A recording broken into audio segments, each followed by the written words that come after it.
Donc, cette leçon est destinée aux étudiants de la première année de la faculté de médecine et de l'odontostomatologie de l'Université des sciences, des techniques et des technologies de Bamako, qui ont comme prérequis l'ostéologie du membre thoracique, la myologie du membre thoracique, ainsi que l'angiologie et la neurologie du membre thoracique. À la fin de cette leçon, vous devriez être capable de définir la région du pli du coude, de situer la région du pli du coude, de décrire la constitution de la région du pli du coude, d'énumérer le contenu de la gouttière bicipitale médiale et enfin de citer le contenu de la gouttière bicipitale médiale. Afin d'atteindre ces objectifs, la leçon se déroulera selon le plan que voici. Après un chapitre introductif, nous aborderons successivement l'anatomie descriptive, la constitution. Avant de conclure, nous parlerons des explorations et quelques applications cliniques. Conformément au plan annoncé, abordons la définition dans le premier sous-chapitre de l'introduction. Le pli du coude ou la région du pli du coude correspond à l'ensemble des parties molles situées en avant de l'articulation du coude. C'est une région qui fait transition entre les loges antérieures du bras et de l'avant-bras. Donc vous retenez de cette définition que la région du pli du coude est l'ensemble des parties molles qui se trouve en avant de l'articulation du coude. C'est une région qui va faire transition entre les loges antérieures du bras et de l'avant-bras. Cette définition suscite un intérêt que nous allons aborder dans le deuxième paragraphe de l'introduction. L'étude anatomique du pli du coude revêt plusieurs pôles d'intérêt. Tout d'abord, il est anatomique. La région du pli du coude constitue la voie de passage des éléments vasculo-nerveux destinés à la main. Ensuite, l'intérêt est clinique. En effet, c'est au niveau de la région du pli du coude qu'on réalise la palpation du pouls huméral. Et c'est à ce niveau qu'on prend la pression artérielle. Et puis l'intérêt est pathologique. La région du pli du coude constitue la face vasculo-nerveuse du coude plus exposée au traumatisme. Donc c'est une région où vont passer les vaisseaux et les nerfs. Du coup, ces vaisseaux et ces nerfs sont exposés en cas de traumatisme. Enfin, l'intérêt est chirurgical. L'abord chirurgical du pli du coude est souvent difficile vu l'importance des éléments vasculo-nerveux de la région. Donc après ces considérations générales, nous allons aborder le premier chapitre de la leçon intitulée Anatomie descriptive, tout en commençant par la situation. Le pli du coude sur cette vue antérieure, vous avez la partie crâniale vers le haut de l'écran et la partie médiale est ici. La région du pli du coude, comme je l'ai dit tantôt dans la définition, est l'ensemble des parties molles qui se trouvent en avant de l'articulation du coude. Donc c'est ce que vous voyez sur cette vue antérieure de la région du pli du coude. C'est une région qui va faire communiquer ou qui va faire la transition entre les loges du bras et celle de l'avant-bras. Donc cette situation confère une forme à la région du pli du coude. Cette forme va constituer le deuxième sous-chapitre de l'anatomie descriptive. Donc la forme de la région du pli du coude varie selon la position du membre. En effet, lorsqu'on est en demi-flexion d'exploration clinique, la portion brachiale et antébrachiale du coude forme un angle diède. Donc forme un angle diède qui est ouvert en avant et dont le sommet est marqué par un pli transversal. Je ne sais pas si vous voyez, donc c'est comme ça. Donc quand on est en flexion d'exploration clinique, je cherche la bonne voie. Donc en flexion d'exploration clinique, donc la région du pli du coude va présenter un angle diède ouvert en avant et dont le sommet est marqué par les plis cutanés transversales. Donc en extension opératoire, on va observer 3 saillies musculaires. Ici, c'est toujours une vue antérieure de la région du pli du coude. Lorsque la région du pli du coude est en extension opératoire, on distingue 3 saillies musculaires qui sont la saillie bicipitale, médiane au milieu et 2 saillies latérales. Donc la saillie épicondylienne ou la saillie de la gouttière bicipitale latérale et la saillie de la gouttière bicipitale médiale. Donc, regardez bien ici, quand on fait comme ça, en extension opératoire, je ne sais pas si vous voyez, donc en extension opératoire, on va distinguer 2 saillies latérales et une saillie médiane. Donc, ces 2 saillies latérales sont la saillie de la gouttière bicipitale latérale et la saillie de la gouttière bicipitale médiane. Donc la saillie de la gouttière bicipitale médiane épouse la forme de V ouvert ou d'un fer de lance. Ici, là, donc c'est ici la saillie de la gouttière bicipitale médiane. Donc cette saillie va épouser la forme d'un V ou d'un fer de lance. Donc les 2 saillies, c'est ici la saillie épicondylienne qui est latérale et là la saillie épitrochléenne qui est médiale et de forme triangulaire. Au niveau de la région du pli du coude, il y a des repères osseux.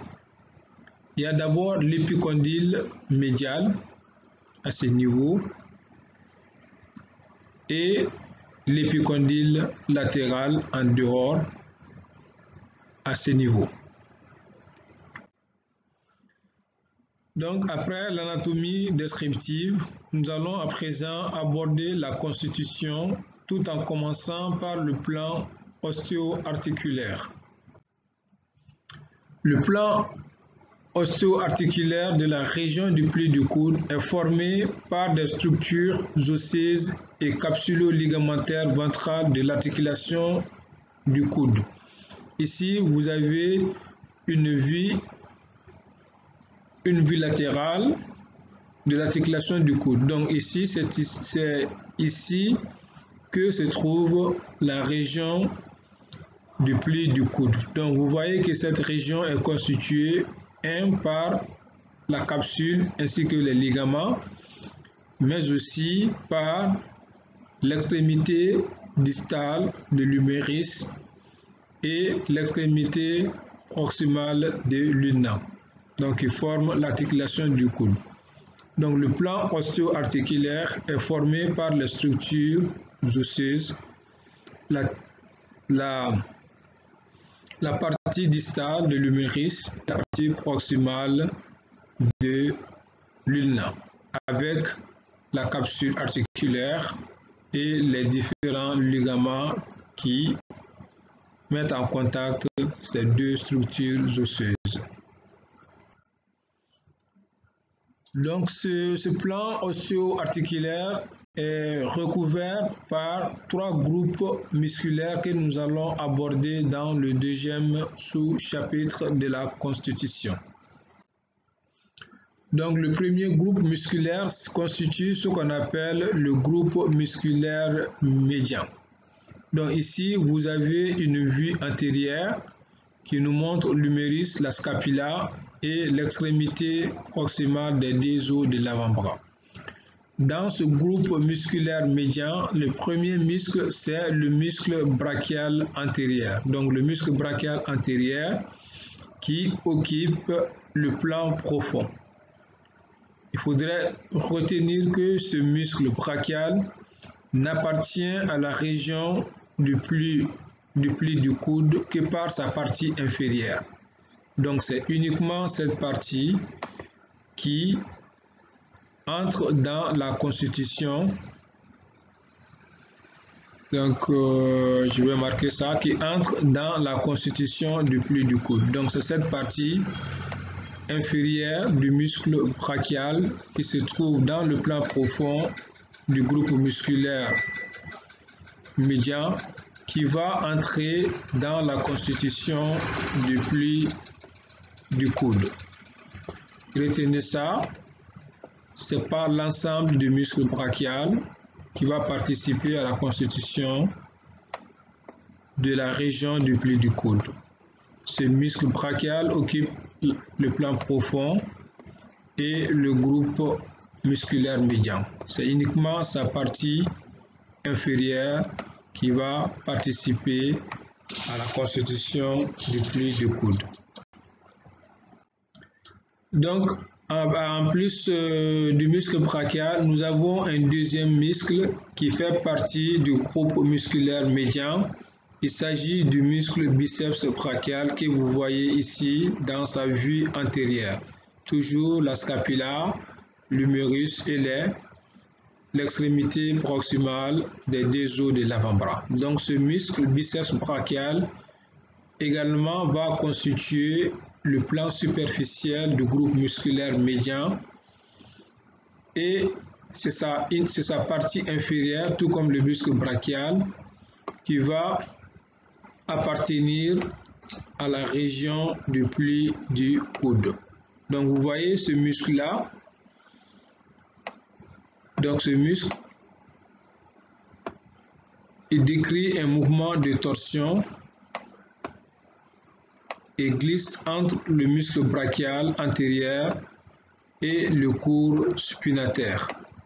Donc ce muscle-là, il va se terminer sur la tubérosité, là, sur la tubérosité du radius. Là. Donc ici, il y a une excroissance osseuse au niveau de l'extrémité proximale du radius qui constitue la tubérosité radiale. Donc le muscle brachial va se terminer à ces niveaux avec ces deux chefs. Mais pour cette leçon, vous retenez que c'est uniquement sa partie inférieure qui va participer à la constitution de la région du pli du coude.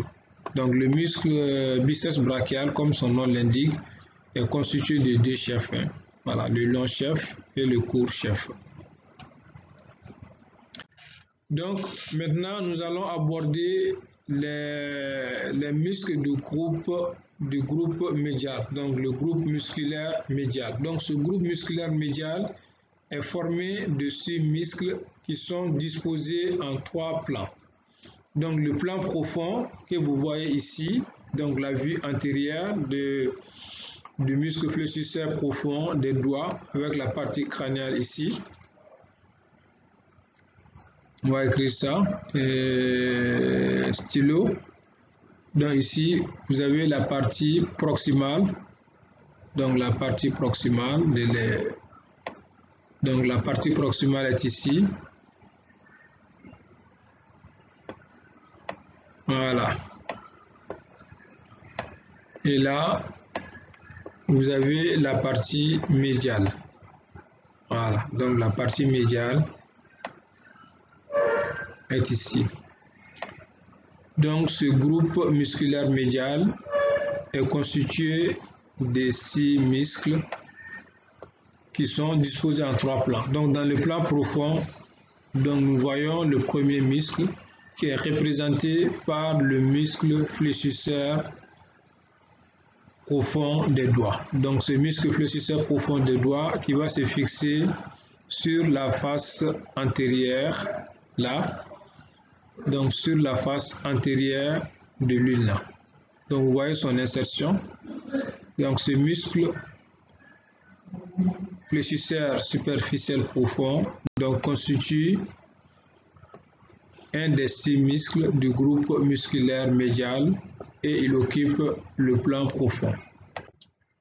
Donc ensuite, nous avons le plan moyen. Donc ce plan moyen est représenté par le muscle fléchisseur superficiel de doigt que vous voyez ici. Donc c'est une vue antérieure avec la partie crânienne qui est ici et la partie médiale est là. Donc dans le plan moyen du groupe musculaire médial, on trouve le muscle fléchisseur superficiel. Ce muscle fléchisseur superficiel s'insère en haut par 2 chefs. Vous avez le chef huméro-ulnaire, là, ici. Donc le chef huméro-ulnaire et le chef radial. Donc le chef huméro-ulnaire constitue en fait le faisceau principal de ce muscle fléchisseur superficiel des doigts.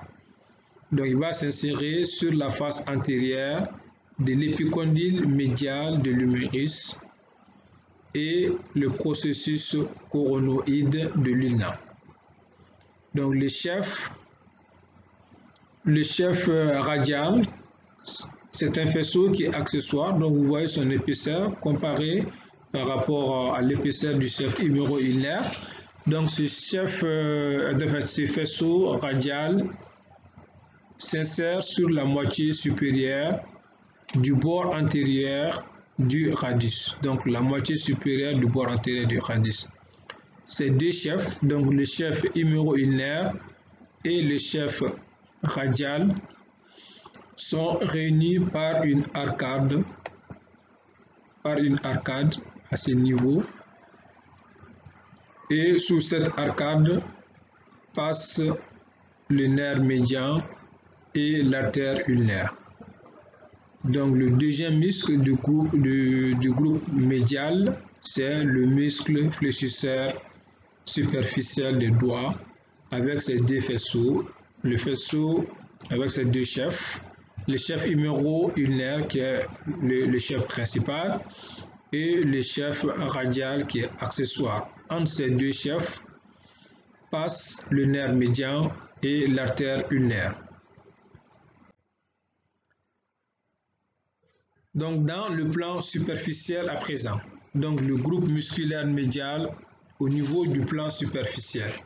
Ce plan superficiel est formé par les 4 muscles épicondyliens.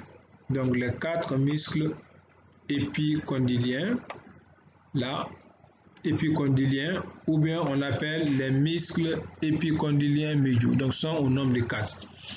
Il faudrait retenir que ces 4 muscles sont tous innervés par le nerf médian, à l'exception du muscle fléchisseur ulnaire du carpe. Celui-là est innervé par le nerf ulnaire.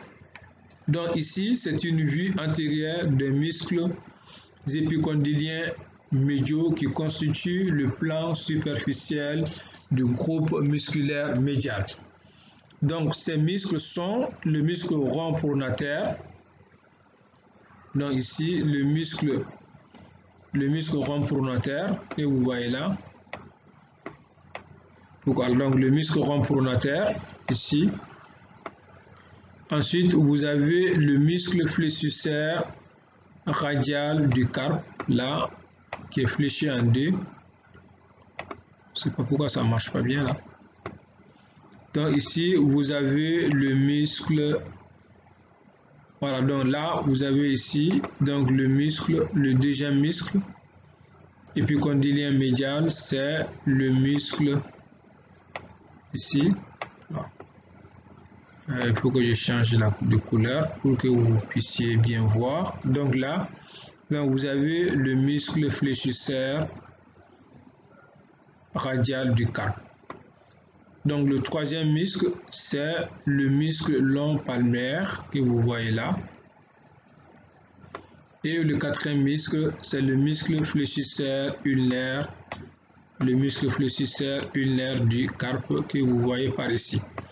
Donc dans le plan superficiel du groupe musculaire médial, nous avons 4 muscles.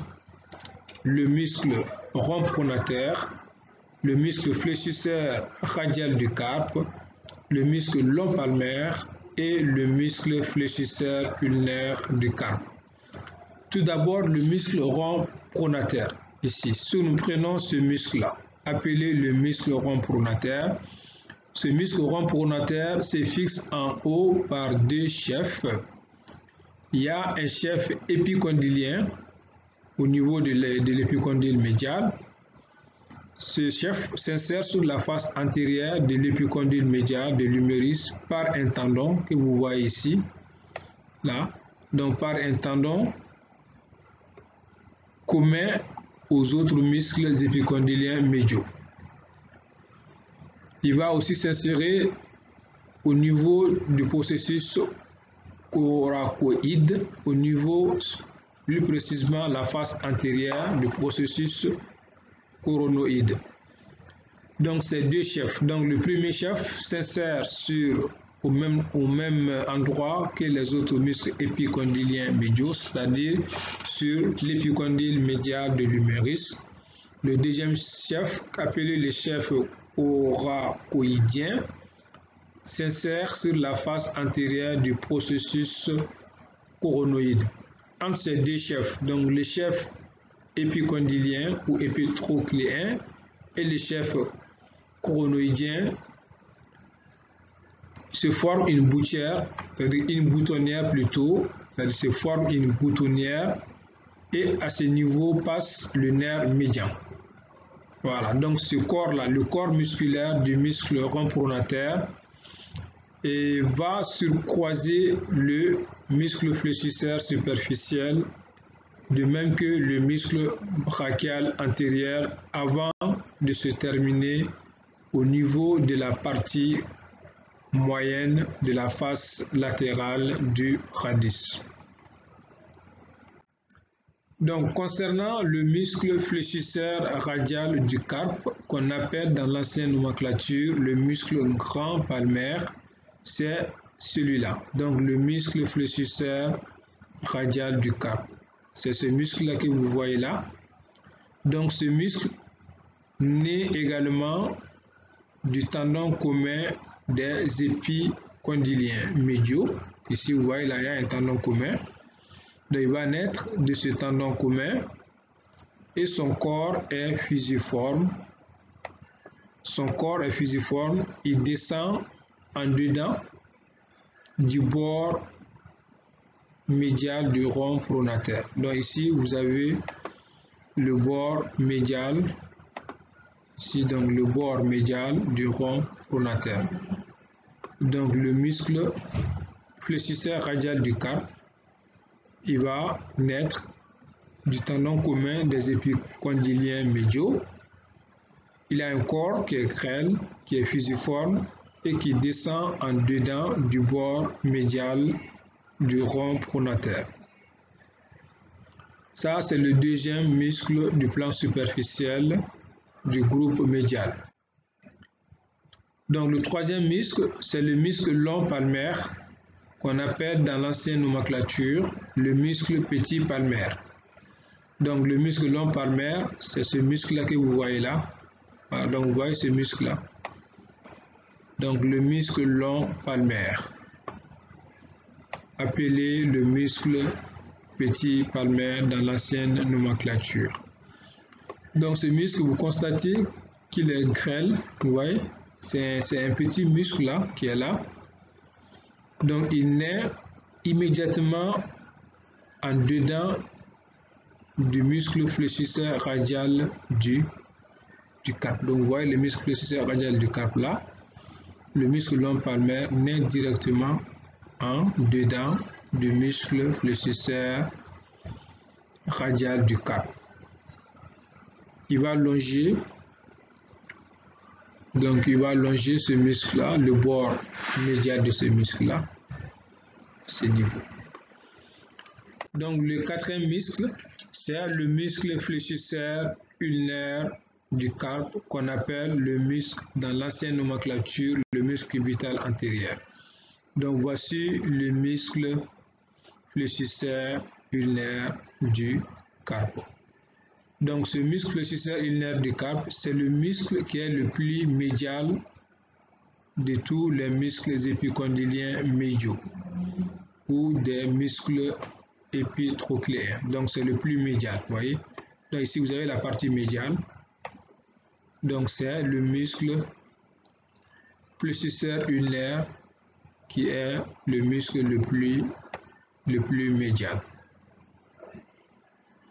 Il est tendu de la face antérieure de l'épicondyle médial et il va s'insérer jusqu'au niveau de l'os pisiforme. Voilà, de l'os pisiforme. Il descend le long de la face postéro-médiale de l'ulna. Voilà. Donc ça, c'est le quatrième muscle qui occupe le plan superficiel du groupe musculaire médial, le muscle fléchisseur ulnaire du carpe. Donc ensuite, nous avons le troisième groupe musculaire qui est le groupe musculaire latéral.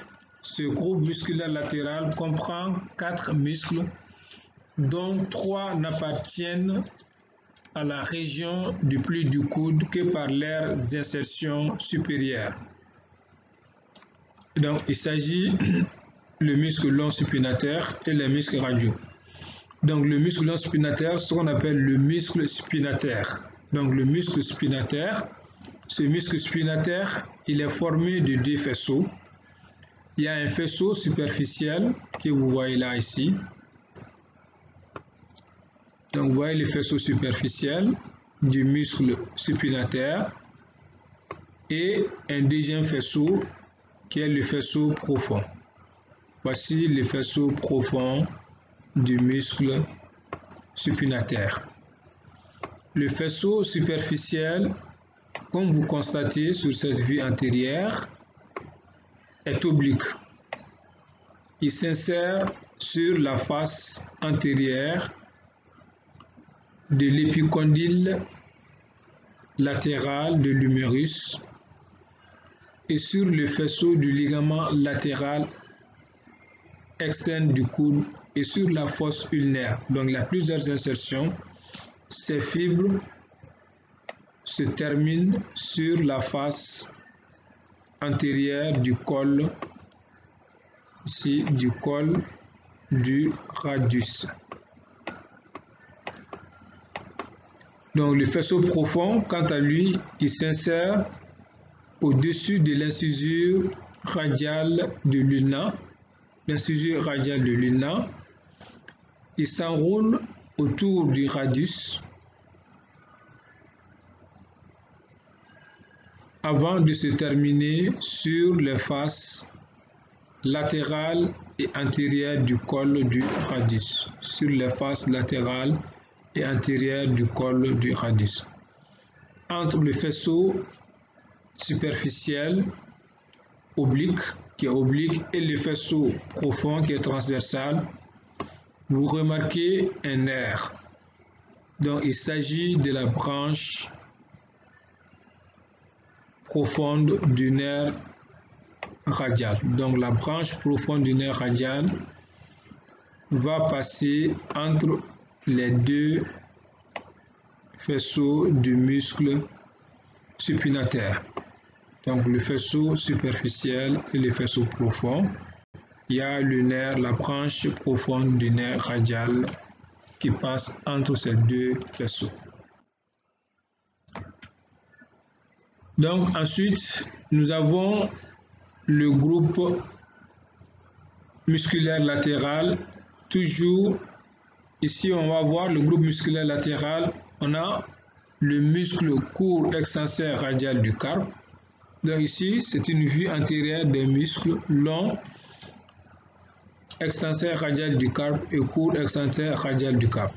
Donc ces deux muscles-là occupent la position latérale au niveau de la région du pli du coude. Donc ces deux muscles-là vont occuper la région, vont occuper la partie latérale.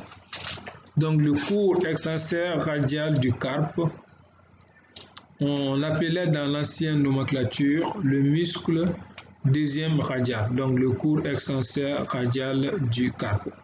Donc c'est ce muscle-là que vous voyez, le court extenseur radial du carpe. Il naît en haut de l'épicondyle latéral de l'humérus.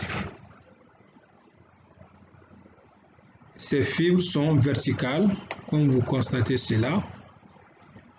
Elles se dirigent vers l'avant, vers l'avant-bras et recouvrent le muscle court supinateur. Donc vous voyez ces fibres-là qui sont verticales et se dirigent vers l'avant-bras. Le muscle court extenseur radial du carpe, il va recouvrir le court supinateur, puis la terminaison du muscle rond pronateur. Donc du muscle rond pronateur que vous allez trouver à ce niveau-là. Donc il va recouvrir également ce muscle-là.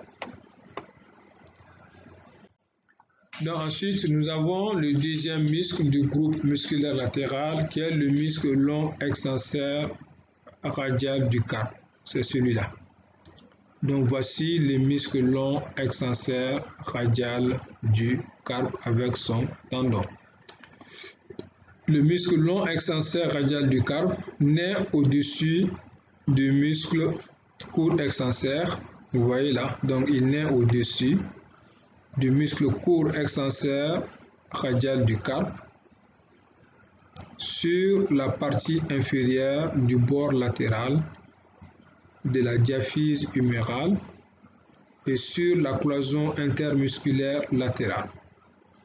Ensuite, le muscle long extenseur radial du carpe descend vers l'avant-bras, vous voyez, en recouvrant le muscle court extenseur radial du carpe.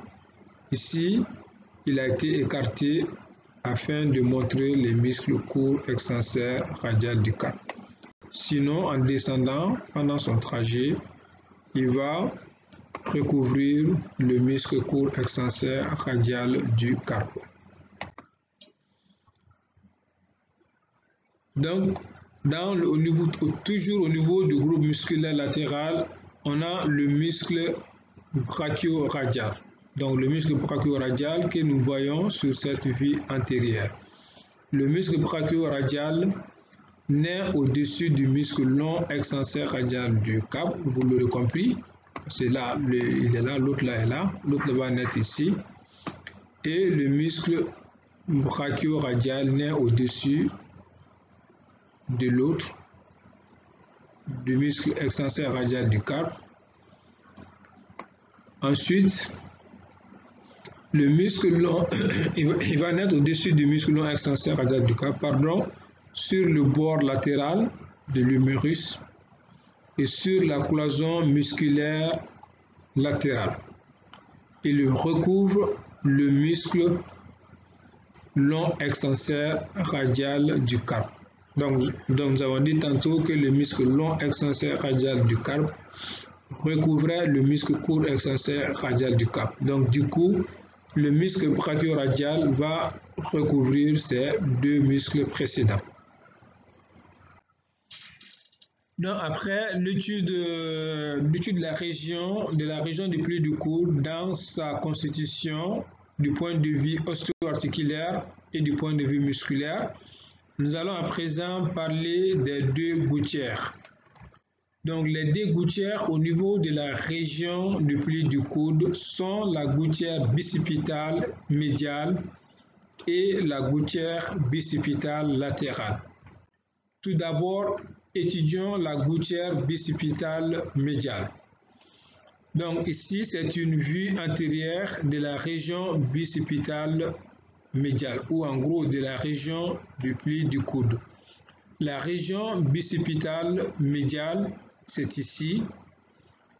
Elle est la gouttière bicipitale médiale. Elle est située en avant dans la région antérieure du coude. C'est une gouttière qui est musculaire. Elle est aussi aponeurotique. Cette gouttière va prolonger en bas le canal brachial. Donc vous retenez que la gouttière bicipitale médiale est située dans la région antérieure du coude. C'est une gouttière qui est constituée de muscles et d'aponevrose et elle va prolonger le canal brachial. Par rapport à ces limites, donc la gouttière bicipitale médiale est limitée en avant par le fascia antibrachial renforcé par une expansion du tendon du muscle biceps brachial. Donc vous voyez là, ce renforcement-là par les tendons du muscle biceps brachial. En avant, la gouttière bicipitale médiale est formée par le fascia antibrachial et celui-ci est renforcé par une extension du tendon du muscle biceps brachial. En arrière, la gouttière bicipitale médiale est formée par le muscle brachial. Donc vous voyez ici là le muscle brachial. Donc c'est ce muscle-là qui va constituer la partie dorsale ou la partie postérieure de la gouttière bicipitale médiale.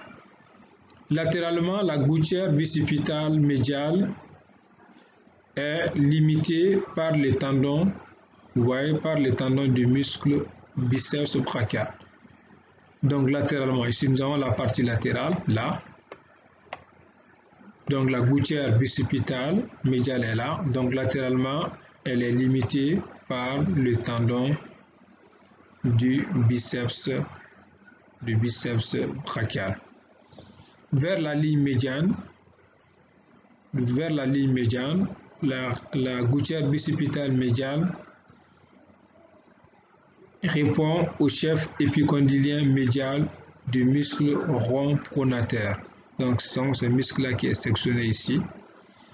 Donc, au niveau de la ligne médiane, la gouttière bicipitale médiale va répondre au chef épicondylien médial du muscle rond pronateur et en plus au muscle, elle va répondre au muscle fléchisseur superficiel des doigts.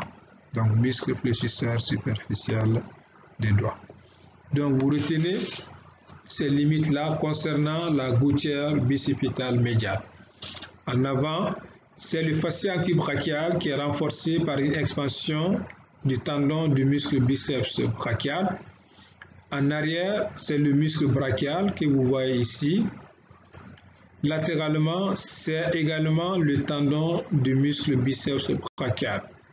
Sur la ligne médiane, c'est le chef épicondylien médial du rond pronateur et le muscle fléchisseur superficiel des doigts. Quels sont les éléments qui se trouvent dans cette gouttière bicipitale médiale? Nous retenons que dans la gouttière bicipitale médiale, on trouve l'artère brachiale. Donc l'artère brachiale se trouve dans la gouttière bicipitale médiale. Donc vous voyez l'artère ici, il est là, donc l'artère est là. Donc l'artère brachiale prend place dans cette gouttière bicipitale médiale. Retenez ça une fois pour toutes. Normalement, non pas représenté sur cette figure, il y a aussi les deux veines. Donc les deux veines qui vont accompagner l'artère qui sont satellites à l'artère brachiale, donc on trouve les deux veines ici. Donc les deux veines brachiales, satellites de l'artère brachiale. Donc il y avait ces deux veines-là. Je ne les ai pas représentées afin de ne pas surcharger la figure. Sinon, vous avez ces deux veines-là qui sont satellites de l'artère brachiale. Donc, vous retenez que ces deux veines-là prennent également place dans la gouttière bicipitale médiale. Après, vous avez également des vaisseaux lymphatiques qu'on trouve ici dans la gouttière bicipitale médiale. Il y a les vaisseaux lymphatiques, donc ils vont assurer le drainage lymphatique de l'avant-bras et de la main. Donc les lymphonies vont transiter dans la gouttière bicipitale médiale. Un autre élément très important, donc il faut que j'efface ce truc là. Donc je vais effacer les veines pour que vous puissiez voir. Vraiment, ce que vous devrez retenir, ce sont ces deux éléments là. En plus de l'artère brachiale, donc vous avez là, donc vous avez le nerf médian. Donc retenez ça, c'est très important. Donc le nerf médian, vous voyez sa position, il est médial par rapport à l'artère brachiale.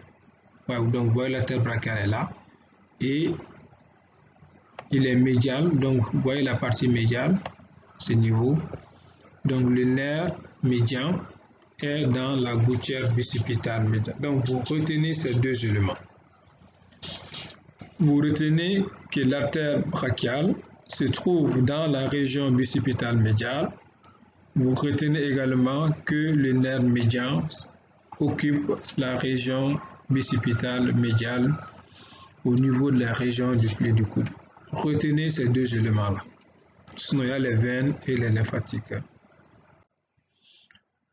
Donc maintenant, nous allons à présent nous intéresser à la gouttière bicipitale latérale.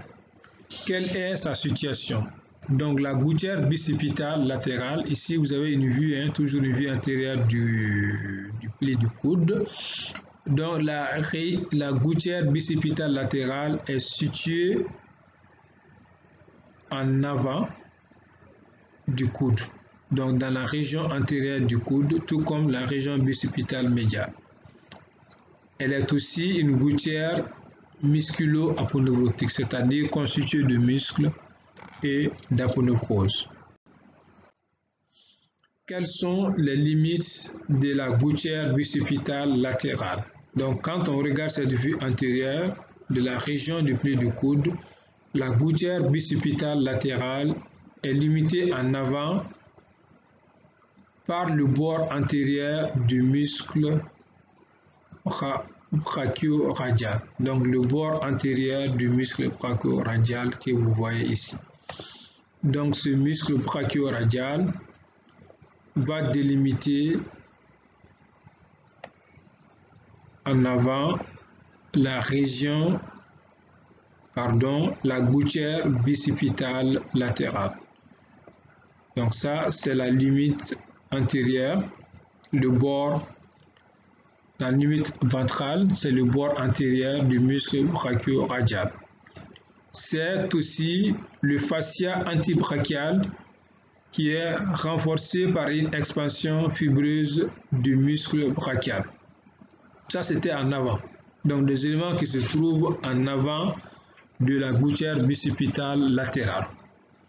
En arrière de la gouttière bicipitale latérale prennent place le muscle brachial. Donc, le muscle brachial que vous voyez là. Donc, vous voyez le muscle brachial. Donc, il va prendre place en arrière de la gouttière bicipitale latérale.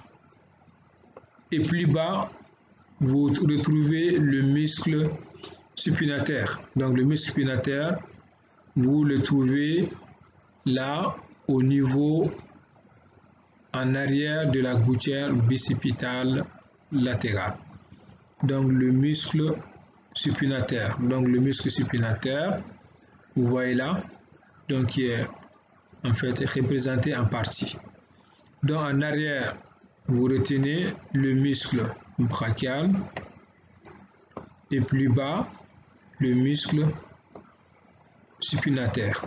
Donc ce sont ces deux muscles-là qui vont délimiter dorsalement la région bicipitale latérale. Donc latéralement, vous avez le muscle brachio-radial. Donc le muscle brachio-radial, c'est celui-là. Donc le muscle brachio-radial, latéralement, va délimiter la région bicipitale, latérale.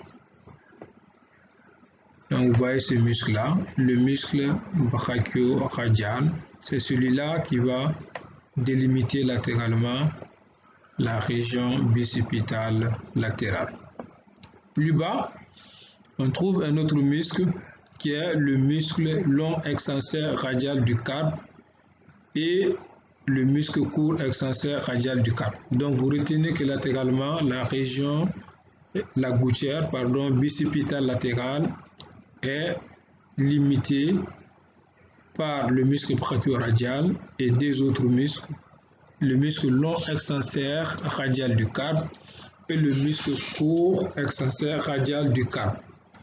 Vers la ligne médiane, on retrouve ce qu'on appelle le tendon du muscle biceps brachial. Donc le tendon du muscle biceps brachial. Donc il y avait le tendon ici, là, vers la ligne médiane. Ça c'est le biceps brachial, hein. Donc il y a le tendon qui se trouve là. Donc il va délimiter la gouttière bicipitale latérale. De même que le muscle brachial. Donc il y a les tendons au niveau sur la ligne médiane, on trouve le tendon et on trouve également le muscle brachial. Se trouve en arrière du muscle biceps brachial. Donc ça, ce sont les limites de la gouttière bicipitale latérale. Quels sont les éléments qui se trouvent dans cette gouttière bicipitale latérale? Dans la gouttière bicipitale latérale, on trouve la branche antérieure de l'artère profonde du bras. Donc la branche antérieure de l'artère profonde du bras, on trouve cette artère-là que vous voyez dans la gouttière bicipitale latérale. Donc la branche antérieure de l'artère profonde du bras, avec des anastomoses qui vont se faire avec l'artère récurrente radiale antérieure. Donc vous avez l'artère radiale qui ça, et celle-là, c'est l'artère récurrente radiale. Donc qui monte pour s'anastomoser avec l'artère, la branche antérieure de l'artère profonde du bras. Voilà. Donc vous avez principalement ces deux structures artérielles dans la gouttière bicipitale latérale.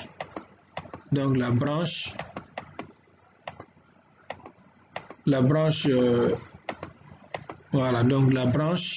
antérieure de l'artère profonde, donc de l'artère profonde du bras, et l'artère récurrente radiale antérieure. Normalement, on retrouve également deux veines satellites, voilà, comme l'autre là. Donc vous avez deux veines satellites là. Donc vous avez les deux veines satellites qui vont accompagner la branche antérieure de l'artère profonde du bras. Donc en plus, on trouve également, tout comme dans l'autre gouttière, des vaisseaux lymphatiques.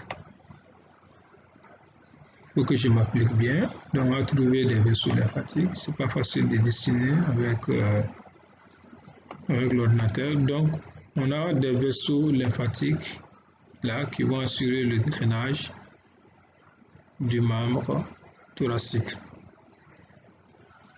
On a des éléments nerveux. Donc, il s'agit du nerf radial. Donc, du nerf radial, que vous voyez là, ici, du nerf radial, notamment ses branches, donc ses rameaux cutanés musculaires et articulaires. Donc, ces rameaux cutanés, musculaires et articulaires. Donc, ainsi que des rameaux superficiels du nerf radial et le rameau profond du nerf radial.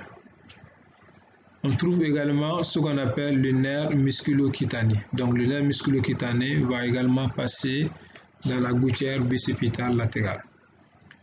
Ce que je vous demande de retenir au niveau de la gouttière bicipitale,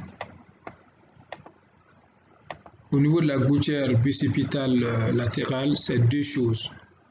La branche antérieure de l'artère profonde du bras, avec l'artère récurrente radiale antérieure, et le nerf radial avec ses rameaux. Donc, l'anatomie de la région du pli du coude connue. Nous pouvons à présent aborder les explorations et les applications cliniques. Nous allons commencer par les explorations. La région du pli du coude peut être explorée par les méthodes d'observation directe que nous avons vues dans l'introduction de l'anatomie générale. Ces méthodes d'observation directe, on va vous dire quand vous serez en 4e année, c'est ce qu'on appelle l'examen physique. Donc l'examen physique avec ses différents temps, l'inspection, la palpation, la percussion, l'auscultation et les mensurations. C'est-à-dire pour explorer la région du pli du coude, vous pouvez vous servir par de l'inspection. Donc vous regardez, vous observez la région du pli du coude du malade. Ensuite vous palpez, donc tout en cherchant les différents pouls. Si vous arrivez à les palper, le pouls huméral et puis voilà, donc le pouls de la terre profonde, quoi. Si vous trouvez, comme ce sont des vaisseaux qui sont cachés par la mist, donc vous les palpez. Après, vous pouvez aussi réaliser la percussion. Voilà, vous pouvez ausculter aussi ces vaisseaux, ces artères-là. Ensuite, de façon comparative, vous pouvez faire la mensuration. Donc, vous mesurez, vous faites le tour de la région du pli du coude, donc là où le malade se plaigne, et là où le malade se plaint, pardon, et vous comparez avec l'autre région du pli du coude, comme il y en a deux. Voilà, il y a la région du pli du coude à gauche et la région du pli du coude à droite. Donc ces méthodes d'observation directe ne sont pas tout le temps suffisantes. Donc c'est ce qui explique souvent, on va vous dire d'utiliser les méthodes d'observation indirecte qu'on va appeler en classe supérieure les examens complémentaires. Donc il s'agit de la scintigraphie, de l'échographie, de l'imagerie par résonance magnétique et de la tomographie par émission de positons, entre autres, mais il y en a plusieurs. Hein. Voilà, on peut faire le scanner qui va permettre d'évaluer le contenu musculaire. On peut faire l'écho-doppler pour voir aussi les artères qui se trouvent là-dedans, et l'imagerie par résonance magnétique. Donc, ces méthodes d'observation directe et indirecte permettent de mettre en place ou permettent de diagnostiquer la plupart des pathologies de cette région anatomique. Donc, nous allons parler maintenant de quelques applications. Donc, c'est au niveau de la région du pli du coude qu'on réalise la palpation du pouls huméral. C'est également au niveau de cette région qu'on mesure la pression artérielle. C'est également dans cette région qu'on réalise des injections et des prélèvements intraveineux. Et cette région du pli du coude constitue la voie d'abord chirurgicale des veines et des nerfs. Il y a une spécialité qu'on appelle la traumatologie. Donc, ces médecins qui sont spécialisés dans la prise en charge des pathologies ostéo-ligamentaires au niveau du pli du coude doivent maîtriser cette anatomie au bout du doigt, quoi. Voilà. Donc pour conclure, la région du pli du coude est traversée par tous les éléments vasculo-nerveux en provenance du bras, à l'exception du nerf ulnaire. De ce fait, son étude anatomique revêt un intérêt capital. La compréhension de son anatomie est un préalable pour l'établissement des diagnostics corrects, l'interprétation des examens complémentaires et la prise en charge chirurgicale des pathologies du coude. Donc voici quelques références si vous voulez approfondir vos connaissances. Je vous remercie de votre attention.